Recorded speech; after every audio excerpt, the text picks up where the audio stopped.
How to register on HDFC mobile banking app. First of all, download the official HDFC Bank mobile banking app from the Google Play Store or Apple App Store depending on your device. Once the app is installed, open it on your phone. On the welcome screen, tap on Let's Begin. Next, select your account type, whether it's an Indian resident account or an NRI account. Then, enter your registered mobile number linked to your HDFC Bank account and tap on Continue. You will receive an OTP on your registered mobile number. Enter this OTP in the app to verify your identity.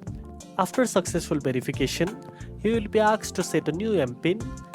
This MPIN will be used for logging into the app securely, so choose a strong and memorable MPIN. Once your MPIN is set, your registration is complete.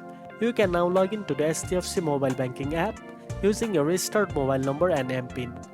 After logging in, you can explore various features like checking your account balance, transferring funds, paying bills, and more. And that's it.